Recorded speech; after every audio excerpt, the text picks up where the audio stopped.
श्रीलाल शुक्ल का राग दरबारी हिंदी साहित्य में एक ऐसा नाम जिसका जिक्र आते ही स्वतंत्र भारत के गांवों की एक अजीब सी मगर सच्ची तस्वीर आंखों के सामने आ जाती है। हाँ बिल्कुल। और व्यंग की ऐसी धार के क्या कहने। वही तो प्रस्तावना में भी इसका जिक्र है कि गोदान के बाद हिंदी उपन्यास में ये शायद सबसे महत्वपूर्ण काम माना जाता है। हाँ, एक मील का पत्थर। ये सिर्फ कहानी नहीं है, बल्कि आज़ादी के बाद हमारा समाज, हमारी संस्थाएं, हमारे बदलते मूल्य, उन सब पर एक बहुत गहरा कटाक्ष है। बिल्कुल, एक आईना है जिसमें व्यवस्था का, खासकर ग्रामीण भारत का असली चेहरा दिखता है। सही कहा। और देखिए, आज हमारे पास इसी कालजयी रचना के मराठी अनुवाद के कुछ हिस्से हैं। अच्छा। हाँ, श्रीपाद जोशी जी ने अनुवाद किया है। हमारे पास उनकी लिखी एक प्रस्तावना है और उपन्यास के कुछ शुरुआती और बीच के पन्ने भी हैं। अरे वाह, तो ये तो बढ़िया मौका है राग दरबारी की दुनिया को मराठी के नजरिए से देखने का। हाँ, वही। इन स्रोतों में हमें वो काल्पनिक गांव शिवपालगंज, उसकी पहली झलक मिलती है। वहाँ का कॉलेज, सहकारी संघ, पुलिस चौकी और जाहिर है वो किरदार वैद्य जी, रंगनाथ, प्रिंसिपल साहब, रूपन बाबू। हाँ, वो सब इन पन्नों में जीवंत होते दिखेंगे। तो आज की हमारी ये जो पड़ताल है, इसका मकसद साफ है। इन मराठी अंशों और प्रस्तावना के सहारे राग दरबारी के संसार को, उसके तीखे व्यंग्य को, उसकी आत्मा को समझने की कोशिश करना।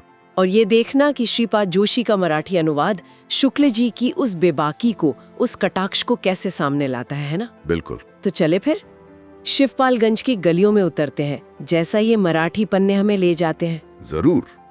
शुरुआत रंगनाथ के आने से होती है मेरे ख्याल से। हाँ, रंगनाथ शहर से इतिहास में एमए करके अपने मामा वैद्य जी के यहाँ शिवपालगंज आया है। और अनुवाद की शुरुआती पन्नों में ही वो ट्रक अड्डे का वर्णन है। वो माहौल की पूरी तस्वीर खींच देता है। कैसा वर्णन है? अरे वो धूल, मक्खियां, इंतजार करते लोग और एक अजीब सी सुस्ती, निष्क्रियता। मराठी विवरण पढ़कर लगता है जैसे पाठक खुद रंगनाथ के साथ उस ट्रक से उतर रहा हो। काफी सजीव है। अच्छा। और यहीं से व्यंग शुरू हो जाता होगा। हाँ बिल्कुल, रंगनाथ की बाहरी नजर से हम शिवपालगंज की नॉर्मैलिटी को देखते हैं, जो असल में नॉर्मल है नहीं। मतलब? जैसे मराठी अंशों में ट्रक ड्राइवर और कंडक्टर के साथ उसकी बातचीत का जो अंदाज है, वो दिखाता है कि कैसे अव्यवस्था, नियमों का उल्लंघन, ये सब वहाँ जीवन का सामान्य हिस्सा है, जैसे कोई बड़ी बात ही नहीं। हाँ, और जोशी जी ने मराठी में उस उदासीनता को, उस स्वीकार्यता को पकड़ने की कोशिश की है, ऐसा लगता है। ये दिलचस्प है। फिर वैद्य जी के घर पहुंचना, वो दृश्य भी कमाल का है। अनुवाद में उनके घर का वर्णन एक सत्ता केंद्र जैसा किया गया है। हाँ, वैद्य जी सिर्फ नाम के वैद्य थोड़े ही हैं। वही तो। वो छंगामल विद्यालय इंटरमीडिएट कॉलेज के मैनेजर हैं, कोऑपरेटिव यूनियन के मैनेजिंग डायरेक्टर हैं, गांव के सबसे प्रभावशाली व्यक्ति। बिल्कुल। प्रस्तावना में श्रीपाद जोशी ने शायद इसी तरफ इशारा किया होगा कि शुक्ल जी ने आजादी के बाद उभरे इस नए पावर स्ट्रक्चर को कैसे पकड़ा। हाँ, लगता तो है। वैद्य जी उसी के प्रतीक हैं। जैसा मराठी अंशों में उनका परिचय उभरता है, वो यही दिखाता है। ये बहुत महत्वपूर्ण बात है। वैद्य जी का किरदार सिर्फ एक व्यक्ति नहीं है, वो मतलब संस्थाओं के अंदर जो शरण हो रहा था, उसका जीता जागता उदाहरण है। सही। आयुर्वेद, शिक्षा, सहकारिता, सोचिए ये सारे क्षेत्र उनके निजी हितों और दबदमे के साधन बन गए लगते हैं। प्रस्तावना में जोशी जी शायद इस पर भी जोर देते हैं कि शुक्ल जी का व्यंग किसी व्यक्ति पर नहीं, पूरी व्यवस्था पर है, और वैद्य जी उस व्यवस्था के केंद्रीय स्तंभ जैसे दिखते हैं। और मराठी में उनके संवाद, क्या उनमें वो अधिकार और चालाकी झलकती है? लगता तो है कि अनुवादक ने वो साधने की पूरी कोशिश की होगी, वो खास किस्म का रुतबा और धूर्तता का मिश्रण। फिर आता है छंगामल विद्यालय, इंटरमीडिएट कॉलेज। क्या नजारा है उसका। हाँ, शिक्षा व्यवस्था पर व्यंग्य। बिल्कुल। मराठी अंशों में प्रिंसिपल साहब, मास्टर मोतीराम, बद्री पहलवान, इन किरदारों के जरिए जो खाका खींचा गया है वो अद्भुत है। प्रिंसिपल साहब की बेचारगी। हाँ, और तिकड़म भी। मास्टरों की आपसी राजनीति, पढ़ाने से ज्यादा दूसरे कामों में दिलचस्पी। जैसे मास्टर मोतीराम का जिक्र है मराठी पन्नों में। हाँ, शायद उनका क्लास लेते हुए या छात्रों से बातचीत का कोई दृश्य होगा। अगर वहां उनके संवादों में वही लापरवाही और दुनियादारी की बातें हैं जैसा मूल उपन्यास में है। हाँ, तो ये दिखाता है कि अनुवादक ने उस व्यंग्य को पकड़ा है। मतलब शिक्षा का उद्देश्य ज्ञान देना कम और नौकरी बचाना या गांव की राजनीति में दखल देना ज्यादा लगता है। बिल्कुल। और प्रिंसिपल साहब का वैद्य जी के सामने दबना या छात्रों के सामने असहाय दिखना, ये सब मराठी अंशों में कैसे दिखाया गया है, ये देखना दिलचस्प होगा। सही कहा। एक खास हिस्सा रूपन बाबू से जुड़ा है। वैद्य जी का बेटा? हाँ, कॉलेज का छात्र नेता, लेकिन रुतबा किसी छात्र जैसा नहीं बल्कि एक स्थापित नेता जैसा। मराठी अंशों में अगर प्रिंसिपल और रूपन के बीच बातचीत का हिस्सा है तो उसमें वो सत्ता का असंतुलन साफ दिखता होगा। हाँ, रूपन की भाषा, उसकी धमकियां, उसका प्रिंसिपल पर हावी होना, वही ये सब दिखाता है कि कॉलेज कैसे गांव की दबंगई का अखाड़ा बन गया है। और ये सिर्फ कॉलेज तक नहीं रुका होगा। नहीं, बिल्कुल नहीं। अनुवाद के अंशों में सहकारी संघ यानी कोऑपरेटिव यूनियन का भी जिक्र है। हाँ है, जिसके कर्ता धर्ता भी वैद्य जी ही हैं। तो वही कहानी वहाँ भी दोहराई जा रही होगी। लगता तो है। प्रस्तावना में शायद जोशी जी ने बताया हो कि कैसे आजादी के बाद सहकारिता जैसे आंदोलनों का उद्देश्य तो कितना नेक था, उनका वर्णन है। तो उसमें भी वही धांधली, भाई भतीजावाद, स्वार्थ, वही बू आती होगी जो कॉलेज या गांव की राजनीति में है। हाँ। अच्छा, क्या प्रस्तावना में श्रीपाद जोशी जी ने अनुवाद की चुनौतियों के बारे में कुछ कहा है? जरूर कहा होगा। खासकर शुक्ल जी के व्यंग्य और भाषा को मराठी में लाना ये आसान काम नहीं है। हाँ, वो तो है। शुक्ल जी का व्यंग्य सीधा नहीं है ना, उसमें भाषा के कई स्तर हैं, शब्दों के पीछे छिपे अर्थ हैं, एक खास तरह की चुटीली उदासीनता है। सही। इसे दूसरी भाषा में, खासकर मराठी जैसी भाषा में जिसका अपना सांस्कृतिक मुहावरा है, उतारना बहुत मुश्किल है।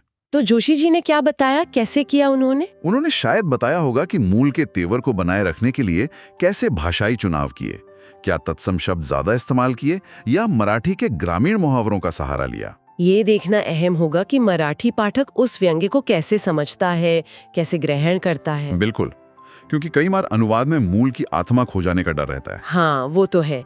लेकिन इन अंशों को सरसरी तौर पर देखने पर भाषा सहज लगती है, प्रवाह बना हुआ लगता है। अच्छा।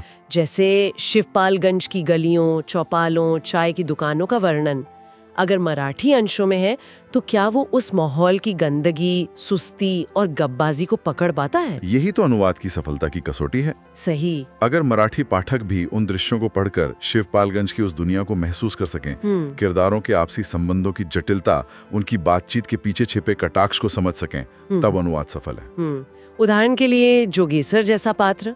हाँ, जुगनाथ। हाँ। जो नशे में धुत होकर व्यवस्था पर अपनी भड़ास निकालता है। हाँ, वही।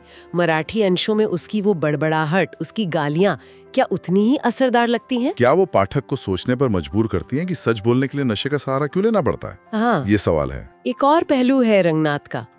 शहर से आया हुआ लड़का। हाँ। उसके पास आदर्शवादी विचार हो सकते हैं या कम से कम चीजों को देखने का एक बाहरी नजरिया तो है ही। मराठी अंशों में उसका सफर कैसे दिखता है? क्या वो लगातार सवाल उठाता है या धीरे धीरे वो भी माहौल का आदी होने लगता है, उसका मोहभंग? हाँ, यही। रंगनाथ का किरदार एक तरह से पाठक का आईना है। बिल्कुल। उसके जरिए ही हम शिवपालगंज की सड़ांध और विडंबनाओं से रूबरू होते हैं। अनुवाद में उसके आंतरिक संघर्ष, उसकी झुंझलाहट और फिर धीरे धीरे सिस्टम के आगे उसकी हार या समझौता, इसे दिखाना जरूरी है। अगर मराठी अंशों में उसके विचारों या प्रतिक्रियाओं का वर्णन है तो वो उपन्यास के केंद्रीय भाव यानी मोहभंग को समझने में मदद करता है। देखना होगा कि मराठी पाठक रंगनाथ से कितना जुड़ पाता है। प्रस्तावना में इस बात पर भी जोर दिया गया है कि राग दरबारी को केवल एक नकारात्मक या निराशावादी उपन्यास मान लेना ठीक नहीं है। नहीं, बिल्कुल नहीं। ये उस समय की समाज और राजनीति का एक यथार्थवादी दस्तावेज है जिसने हिंदी उपन्यास को एक नई दिशा दी। क्या मराठी अनुवाद इस यथार्थवाद को बनाए रख पाया है? ये महत्वपूर्ण सवाल है। यथार्थवाद सिर्फ घटनाओं का ब्यौरा नहीं होता, वो उस माहौल, उस भाषा, उस मानसिकता को पकड़ता है। हाँ। अगर मराठी अनुवाद शिवपालगंज के जीवन की उस खुरदुरी सच्चाई को, किरदारों की बातचीत के उस देहाती अंदाज को और पूरी व्यवस्था के खोखलेपन को बिना लाग लपेट के पेश कर पाता है तो उसने यथार्थवाद को साधा है। जोशी जी ने प्रस्तावना में शायद शुक्ल जी की शैली की इसी ताकत का उल्लेख किया होगा। पूरी उम्मीद है। देखिए, इन अंशों से गुजरते हुए एक बात तो साफ लगती है कि श्रीपाद जोशी ने एक बहुत मुश्किल काम हाथ में लिया था। यकीनन। राग दरबारी जैसी रचना जो अपनी भाषा और व्यंग्य के लिए ही जानी जाती है, उसका अनुवाद करना अपने आप में एक बड़ी चुनौती है। सही में। और ये प्रयास ये भी दिखाता है कि राग दरबारी की प्रासंगिकता सिर्फ हिंदी पट्टी तक सीमित नहीं है। हाँ, ये बात भी है। इसमें भारतीय समाज की जो नस पकड़ी गई है वो शायद कई भाषाओं के पाठकों को अपनी सी लगेगी। आजादी के बाद के सपनों का टूटना, संस्थाओं का खोखला होना, राजनीति का नैतिक पतन, ये अनुभव कहीं ना कहीं पूरे भारत का साझा अनुभव रहा है ना। हाँ, बिल्कुल। मराठी अनुवाद उस अनुभव को एक नए पाठक वर्ग तक ले जाने का माध्यम बनता है। तो अगर हम इन मराठी अंशों और प्रस्तावना से निकले मुख्य बिंदुओं को समेटें तो कह सकते हैं कि राग दरबारी का ये अनुवाद हमें स्वतंत्रता के बाद के ग्रामीण भारत के उसी व्यंग्यात्मक और यथार्थवादी आईने में झांकने का मौका देता है। हाँ। शिवपालगंज के जरिए शिक्षा यानी कॉलेज, राजनीति यानी वैद्य जी ऊपन, सहकारिता यानी यूनियन, इन जैसी संस्थाओं में जो भ्रष्टाचार, भाई भतीजावाद और मूल्यों का पतन था वो उजागर होता है, जैसा मराठी अंशों में दिखता है। बिल्कुल। वैद्य जी, रंगनाथ, प्रिंसिपल, रूपन बाबू, ये सब किरदार उस जटिल और विडंबनापूर्ण व्यवस्था के जीवंत प्रतीक बनकर मराठी पाठक के सामने आते हैं। हाँ, और प्रस्तावना इस बात को सही रेखांकित करती है कि गोदान अगर किसान जीवन की त्रासदी और संघर्ष का महाकाव्य है तो राग दरबारी स्वतंत्र भारत के मोहभंग और व्यवस्था पर सबसे तीखा व्यंग है। ये महज कहानी नहीं, हमारी सामाजिक राजनीतिक व्यवस्था पर एक अविस्मरणीय टिप्पणी है। ये दिखाती है कि कैसे आजादी के आदर्शों और जमीनी हकीकत के बीच एक गहरी खाई पैदा हो गई थी। सही कहा। और कमाल की बात यह है, इन अंशों को पढ़ते हुए ऐसा लगता है कि श्रीलाल शुक्ल का व्यंग आज दशकों बाद भी उतना ही प्रासंगिक है, उतना ही तीखा है। हाँ, ये तो है। और अनुवाद उसे काफी हद तक बचाए रखने में कामयाब रहा है, ऐसा प्रतीत होता है। वाकई इन मराठी अंशों की ये पड़ताल एक दिलचस्प यात्रा रही। ये हमें न सिर्फ श्रीलाल शुक्ल की रची दुनिया की गहराई दिखाते हैं, बल्कि श्रीपाद जोशी के अनुवाद के कौशल और चुनौतियों की भी एक झलक देते हैं। यहाँ एक विचार आता है मन में जिसे शायद श्रोताओं के लिए छोड़ा जा सकता है सोचने को। हाँ, बताइए। इन पन्नों में शिवपालगंज की जो दुनिया उभरती है वो काफी निराशाजनक है, जटिल है, कई बार हास्यास्पद भी है। हाँ, है तो। सवाल यह है कि श्रीलाल शुक्ल का ये व्यंग, जैसा कि इन मराठी अंशों में भी महसूस होता है, क्या केवल हमें हताश करता है? क्या ये सिर्फ व्यवस्था की सड़ान दिखाकर हमें उदास छोड़ देता है? या फिर इसमें जो हास्य छुपा है वो हमें उस जड़ता पर हंसने, उससे एक बौद्धिक दूरी बनाने और शायद उसे सहने की भी ताकत देता है? ये एक अच्छा सवाल है। क्या ऐसी स्थितियों में जहां बदलाव बहुत मुश्किल लगता है, हास्य और व्यंग ही हमारी सबसे सार्थक प्रतिक्रिया बन जाते हैं? सोचने वाली बात है।